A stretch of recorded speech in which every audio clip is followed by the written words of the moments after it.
जी जनाब, तो अब हम आ जाते हैं आईडी की तरफ, जिसमें से हम समझने की कोशिश करते हैं कि हमारे पास वाइल लूप कैसे काम करती है। तो हम एक इंट टाइप का वेरिएबल ले लेते हैं n, और n को इक्वल कर देते हैं 1। हम चॉइस हमारी है कि हम इसको डिक्लेयर करते हुए ही इनिशियलाइज करा जाते हैं कि उसे सेपरेटली इनिशियलाइज कराते हैं n is equal to 1।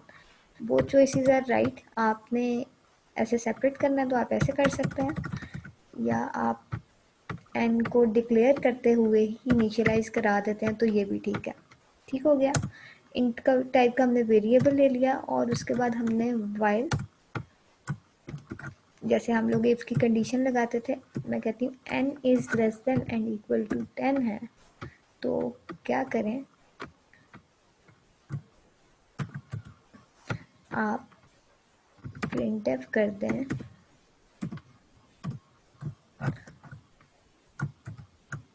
Hello world.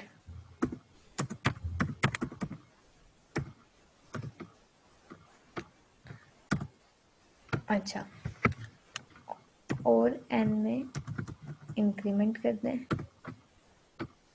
मैं आपको समझाती हूँ प्रोग्राम, पहले मैं लिख लूँ। अच्छा, इसको आपको रन करके दिखाती हूँ, आपको नज़र आएगा हेलो वर्ल्ड।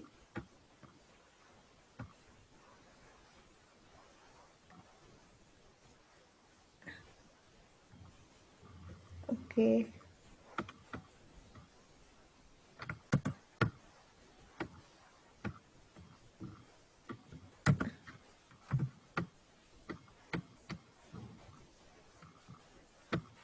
पढ़ लेते हैं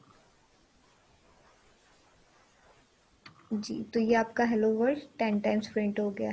अब हमने यहाँ पे क्योंकि फॉरवर्ड स्लैश एन नहीं लगाई थी तो वो न्यू लाइन में नहीं जा रहा, अभी लगा लेते हैं forward slash N for new line, and अब इसको एग्जीक्यूट करते हैं। तो आप ये देखें कि इसने आपका ये 10 टाइम्स प्रिंट करा दिया है हेलो वर्ल्ड। अब ये काम कैसे कर रहा है लूप, और इसमें क्या क्या चीज़ें होती हैं आप उसको समझें।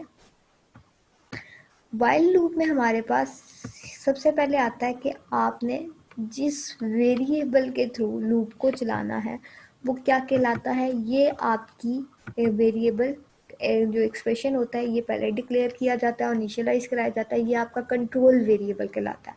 मैंने यहाँ पे कहा क्योंकि मैंने अपने लूप को जो चलाना था वो मैंने कहा था कि वो 1 से लेके 10 तक चले, यानी कि वो टोटल कितने टाइम्स चले, 10 टाइम्स। तो n को मैंने इनिशियली कहा कि n की पोजीशन क्या है 1, यानी कि 1 से लेके 10 तक चलना चाहिए। ठीक हो गया। तो यहाँ पे less than and equal to 10, less than और इक्वल टू 10। अब while n is less than and equal to 10, तो अंदर आ जाओ और प्रिंट क्या कर दो, हेलो वर्ल्ड को प्रिंट करा दो। और ये n में इंक्रीमेंट क्यों किया है, अगर हम इस n में इंक्रीमेंट नहीं करेंगे, अगर मैं इसको यहाँ से हटा दूँ कंट्रोल x, तो आप देखें कि जैसे ये प्रिंट ऑफ हेलो वर्ल्ड हुआ, ये लूप से बाहर निकला, और जब ये दोबारा वापस गया तो n is equal to again 1 है। तो n हमेशा ही 10 से छोटा रहेगा, n कभी भी 10 से बड़ा नहीं होगा। क्यों? क्योंकि यहाँ पे आपका n क्या है, 1 है।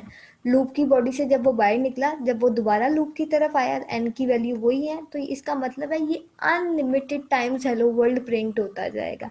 जबकि जब यहाँ पे मैंने n प्लस प्लस किया तो यहाँ पे जैसे ही हेलो वर्ल्ड प्रिंट हुआ उसके बाद n की वैल्यू 1 थी, उसमें क्या हुआ, एक इंक्रीमेंट हो गया, n क्या हो गया, 2 हो गया। अब दूसरी दफा जब वाइल लूप पे गया तो क्या हुआ, 2 is less than and equal to 10, फिर उसने हेलो वर्ल्ड प्रिंट किया। जब हेलो वर्ल्ड प्रिंट हो गया तो उसके बाद n की वैल्यू में फिर एक एडिशन हुआ और n की वैल्यू क्या हो गई, 3 हो गई। जब ये दोबारा इधर गया तो हमारे पास वाइल n की वैल्यू क्या हो गई, 3, 3 इज लेस देन इज 10, तो ये लूप अगेन चलेगा। फिर n की वैल्यू में इंक्रीमेंट हो गया, ये 4 पे चला जाएगा और 4 इज लेस देन 10, तो ये हेलो वर्ल्ड प्रिंट करेगा। इसी तरह 5th पे, 6th पे, 7th पे, 8th पे, 9th पे, 10th पे। जब फाइनली जब n की वैल्यू 10 के इक्वल आ जाएगी तो ये लूप चलेगा। जब आखिरी दफा 10 ये प्रिंट होगा और n की वैल्यू में इंक्रीमेंट होगा, वो 11 हो जाएगी, तो 11 is not less than and equal to 10, तो यहाँ पे आपका लूप क्या हो जाएगा, टर्मिनेट हो जाएगा। बात समझ आ गई बच्चों आपको मेरी? तो ये क्या कह रहा है, ये आपकी जो वेरिएबल है उसे अपडेट कर रहा है। बेटा ये क्या कह रहा है, कमेंट में हम क्या कह रहे हैं, अपडेट कर रहे हैं अपने एक्सप्रेशन को। मैं लिख देती हूँ, ये आपकी कंडीशन को ट्रू करने के लिए, यानी किस टाइम तक, हर टाइम वो उसे अपडेट कर रहा है और उसकी लूप की सीक्वेंस को चला रहा है। उसने इसको 10 टाइम्स चलाया। अगर इसको हम लोग यहाँ से रिमूव कर देंगे तो आपका ये जो प्रोग्राम है ये अनलिमिटेड टाइम्स चलेगा। समझ आ गई आपको बात? क्योंकि ये एन इनमें इंक्रीमेंट नहीं होगा तो एन 1 ही रहेगा, और 1 जो है वो ऑलवेज 10 से छोटा रहेगा। तो इसका मतलब है hello world unlimited times print हो रहा है।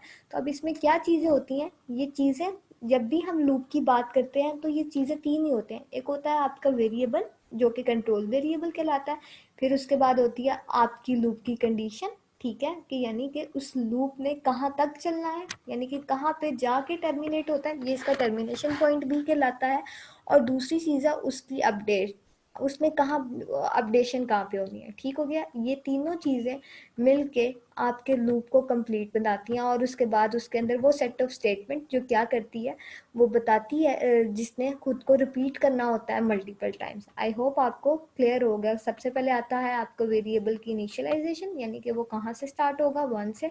उसके बाद आपकी कंडीशन, और लास्ट पॉइंट ये तो आपका एक्सप्रेशन, तो ऑब्वियस ही बात है, स्टेटमेंट तो आती है जिसने रिपीटेडली एग्जीक्यूट होता है, और उसके बाद उसकी अपडेशन, यानी कि आपकी स्टेटमेंट, आपके जो वेरिएबल है उसकी अपडेशन। ठीक हो गया? तो ये थी आपकी वाइल की बॉडी, जिसमें आपका पहले वेरिएबल आएगा, फिर कंडीशन आएगा, फिर आपकी स्टेटमेंट आएगी, और स्टेटमेंट के बाद आपने उसके वेरिएबल में इंक्रीमेंट या decrement depending on the situation, ये अपडेशन होती है। ठीक हो गया? तो ये था आपका सिंपल वाइल लूप का प्रोग्राम। अब अगर मैं चाहती हूँ जो मेरे पास हेलो वर्ल्ड आया है, इसको हम काउंट भी कर दें, हम इसके साथ लिख दें 1 2 3 4 5 6 7 8 9 10, तो उसके लिए हम क्या करते हैं, उसके लिए हम सिंपली हम दोबारा प्रोग्राम की तरफ चलते हैं। मैं करती हूँ यहाँ पे कुछ भी नहीं करना, printf लिखेंगे। ठीक हो गया? printf के अंदर मैं लिखूंगी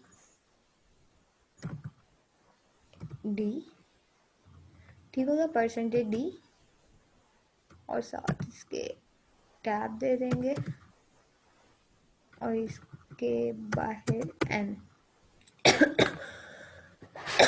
यानी n जो भी होगा, पहली दफ़ा 1 है तो यहाँ से 1 उठ जाएगा, 1 जाके उसके अंदर ऐड हो जाएगा, स्क्रीन पे डिस्प्ले हो जाएगा, दैट्स इट। अब इसको हम ज़रा रन करते हैं।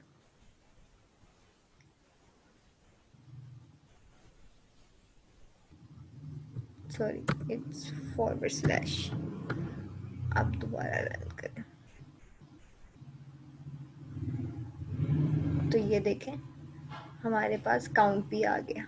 It's very simple. What I have done, मैंने कुछ नहीं किया, मैंने सिर्फ और सिर्फ प्रिंटफ की स्टेटमेंट में यहाँ पे मैंने वो अपना फॉर्मेट स्पेसिफाई लिया, क्योंकि इंटीजर टाइप का वेरिएबल था, और उसमें टैब की स्पेस देने के लिए ये जो आपको इनके दरमियान में ये स्पेस नज़र आ रही है, उसके लिए मैंने /t यूज़ किया, और उसके बाद मैंने अपना वेरिएबल जिसका मैंने काउंट लेना था वो मैंने यहाँ पे ऐड करा दिया, और इस तरह आपका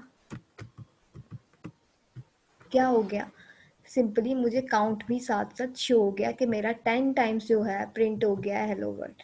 तो ये था आपका व्हाइल लूप का एक सिंपल सा प्रोग्राम। अब हम थोड़े से कॉम्प्लिकेटेड प्रोग्राम की तरफ जाते हैं और इसको समझने की मज़ीद कोशिश करते हैं, और थोड़ा सा कॉम्प्लिकेटेड, ज़्यादा कॉम्प्लिकेटेड नहीं होगा। हम एक ऐसा प्रोग्राम लिखते हैं जो क्या करेगा, इनपुट करेगा कोई भी नंबर यूज़र से, ठीक हो गया, और उसका टेबल, यानी कि यूज़र 3 इनपुट करता है तो 3 का पूरा टेबल प्रिंट करा देगा, अगर यूज़र 4 इनपुट करता है तो 4 का टेबल प्रिंट करा देगा, और अगर 5 what ever user will input, उसका काम ये होगा कि उसने क्या करना है, उसका टेबल प्रिंट कराना है। ठीक हो गया? तो हम चलते हैं अपने IDE की तरफ और एक ऐसा प्रोग्राम लिखते हैं जो क्या करेगा, यूज़र से इनपुट लेगा और उसका टेबल प्रिंट करा देगा। हम लोग 2 वेरिएबल ले लेते हैं, एक हम नंबर का वेरिएबल ले लेते हैं और एक हम कोई सी वेरिएबल ले लेते हैं जो कि काउंट करेगा टेबल का कि उसने 10 टाइम्स यानी कि 1 से लेकर 10 तक चलना है। ठीक हो गया। अब मैं जो प्रिंटफ करा लेती हूँ यूज़र से, प्रिंटफ एंटर अ नंबर। ठीक हो गया। यूज़र को मैंने कह दिया कि भाई एक नंबर एंटर कर दो, और क्योंकि उसे यूज़र ने एंटर करना, तो यूज़र को एंटर करने के लिए क्या चाहिए होगा, इंट टाइप का वेरिएबल है। ठीक हो गया। और किस में ऐड करना है, नम में ऐड करना है वेरिएबल। सो यूज़र से नम वेरिएबल के अंदर हमने कोई नंबर ऐड करा लिया। यहाँ तो मेरा ख्याल है आप लोगों को कोई इशू नहीं है। ठीक हो गया। और उसके बाद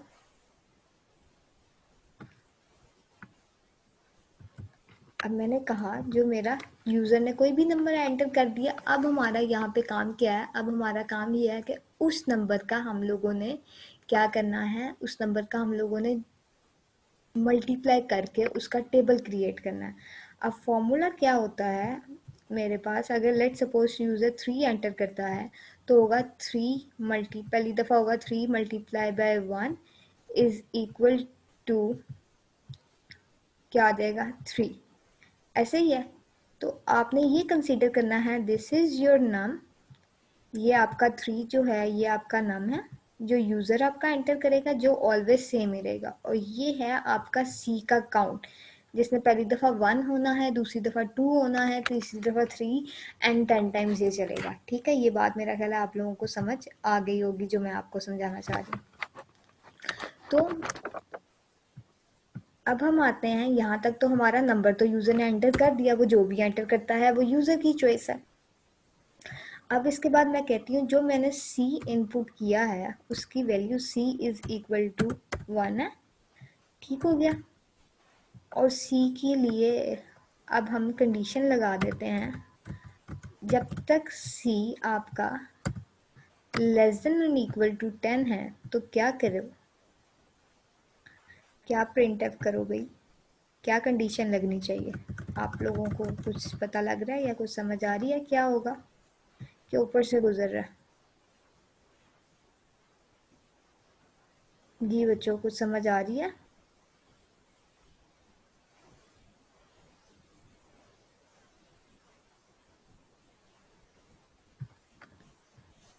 तो होगा ये, मैं पहले लिख लेती हूँ फिर मैं आपको समझा देती हूँ। कुछ ऐसा होगा इज इक्वल टू डी। ठीक हो गया। अब ये जो आपका पहला फॉर्मेट स्पेसिफायर है इसके अंदर क्या जाना चाहिए, इसके अंदर आपका नाम जाना चाहिए। क्या जाना चाहिए, आपका नाम जाना चाहिए। ठीक हो गया। पहले में नाम चला गया, दूसरे में आपका क्या जाना चाहिए, इस वाले में आपका क्या जाना चाहिए, आपका सी जाना चाहिए, सी चला गया। और तीसरे में आपका क्या जाना चाहिए, इन दोनों को मल्टीप्लाई करने से जो आंसर आ रहा है वो जाना चाहिए, यानी कि यहाँ पे आपका जाना चाहिए नम मल्टीप्लाई बाय सी, राइट। तो ये हो गया आपका काउंट। क्या हो रहा है यहाँ पे, इस पहले में जा रहा है आपका नंबर जो यूज़र एंटर करेगा, सी इज़ द काउंट जो कि पहली दफ़ा क्या है आपका 1, यानी कि अगर यूज़र 2 को एंटर करता है 2 मल्टीप्लाई बाय 1 इज इक्वल में क्या जाएगा नम, यानी कि जो भी यूज़र ने एंटर किया होगा उसको हम सी से क्या करवा रहे हैं, मल्टीप्लाई करा रहे हैं और इसको यहाँ पे इस फॉर्मेट स्पेसिफायर के अंदर रखवा रहे हैं। क्लियर, समझ आ गई? तो यहाँ से हम लोगों ने ये किया है, आपका सिंपली आप लोगों का मल्टीप्लिकेशन किया है, और इसमें मैंने क्या करा दिया है C प्लस प्लस। पहले C1 था, उसके बाद C क्या हो गया, C2 हो गया। और इसके बाद जब पहली दफ़ा ये हो जाए तो हमें क्या करना चाहिए, हमें इसको /n कर लेना चाहिए। ठीक हो गया। ज़रा इसे रन करते हैं और रन करके देखते हैं कि हमारे पास आउटपुट क्या आ रही है। तो ये लीजिए, कहाँ पे मिस्टेक हो रही है?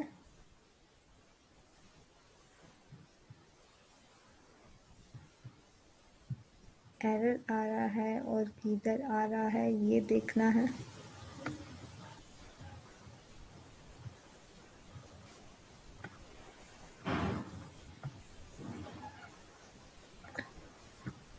ये स्टेटमेंट टर्मिनेशन नहीं लगाई हमने, इस वजह से एरर आ रहा है। तो जनाब इसको दोबारा रन कर लेते हैं। प्रिंटफ के बाद स्टेटमेंट टर्मिनेटर इज़ मैंडेटरी। अब हमने कहाँ पे स्टेटमेंट टर्मिनेटर नहीं लगाया?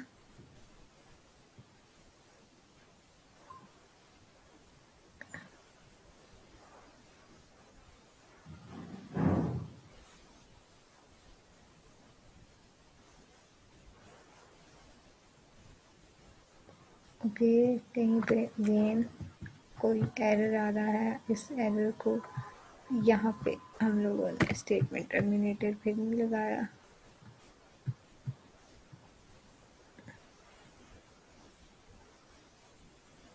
ओके, नाउ फाइनली हमारा प्रोग्राम चल गया है। वो कह रहा है enter any number, I have entered 2 enter कर दिया। वी हैव टू वेट क्योंकि ये ऑनलाइन है, इस वजह से थोड़ा सा टाइम टेकिंग है।